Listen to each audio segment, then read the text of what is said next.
पाकिस्तान तहरीक-ए-इंसाफ के बानी इमरान खान की जानिब से हुकूमत के साथ सियासी मुज़ाकरात से मुसलसल इनकार को अब खुद इनकी पार्टी के अंदर से कई लोग संगीन बुरहान की बड़ी वजह करार दे रहे हैं। एक ऐसा बुरहान जिसके नतीजे में पीटीआई के कई सीनियर रहनुमा और कारकुनान जेलों में हैं, जबकि कई मजीद के खिलाफ सजा और नाअहली की कार्रवाइयाँ करीब हैं। इंसदाद दहशतगर्दी की अदालतों की जानिब से 9 मई से मुतल्लिक केसेस में पीटीआई रहनुमा और कारकुनाओं को सजा सुनाने का अमल तेज होता जा रहा है, जिससे पार्टी की पोजीशन मजीद कमजोर होती जा रही है।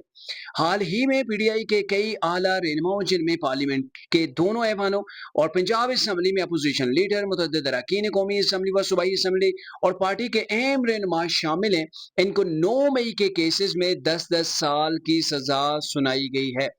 आने वाले कुछ ही दिनों के अंदर मजीद तहरीक इंसाफ के अरकान असम्बली, रहनुमाओं और कारकुनाओं को सजाएं सुनाए सुनाए जाने का जो वो इम्कान है, ये सजाएं ऐसे वक्त में सुनाई जा रही हैं जब पार्टी के अंदर से सजा याफ्ता और आजाद दोनों किस्म के रहनुमा इमरान खान की जारहाना सियासी हिकमत अमली पर तहफ़्फ़ुज़ात का इज़हार कर रहे हैं।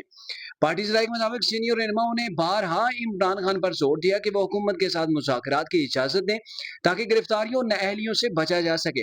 ताहम इमरान खान ने हर तजवीज़ को मुस्तरद कर दिया और वाज़ेह किया कि हुकूमत के खिलाफ इत्तेहादियों से कोई हुकूमत के जो इत्तेहादी हैं उनसे कोई बात नहीं होगी।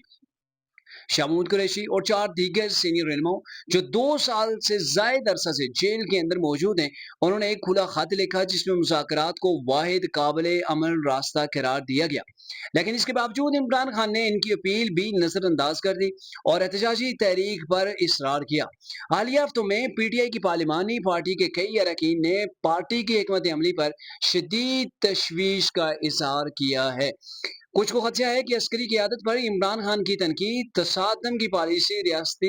रद्द अमल को मजीद सख्त कर सकती है। अंदरूनी इजलासों में सीनियर अरकान ने इमरान खान को खबरदार किया है कि सियासी अमल से दूरी की सूरत में पार्टी को इज्तिमाई गिरफ्तारियों और तवील अलमियाद नाअहलियों का सामना करना पड़ सकता है। इन तमाम वार्निंग के बावजूद इमरान खान अपने मौक़िफ़ के ऊपर कायम है, हुकूमत के साथ किसी भी सतह पर बातचीत की इजाज़त न दी और सिर्फ एस्टेब्लिशमेंट से बात करने की ख्वाहिश जाहिर की, लेकिन असली क़यादत की जानिब से इस पर कोई जवाब नहीं आया। जिस वक्त कोई सियासी सतह पर कोई मुकालमा नहीं हो रहा और कानूनी दबाव में मुसलसल इजाफा हो रहा है, इस वक्त पीटीआई की क़यादत एक के बाद एक सजा का सामना कर रही है। सीनियर क़यादत की सजाएं, दीगर के खिलाफ फ्रंट और अरकान पार्लियामेंट की नाअहलियों के सबब पीटीआई शदीद सियासी बुहरान से दो चार है। इमरान खान की तसादम पर मबनी हिकमत अमली और मुज़ाकरात से इनकार पीटीआई को पहले ही भारी नुकसान पहुंच चुका है और आने वाले हफ्तों में मजीद अदालती फैसलों के नतीजे में पार्टी को मजीद दचके लग सकते हैं।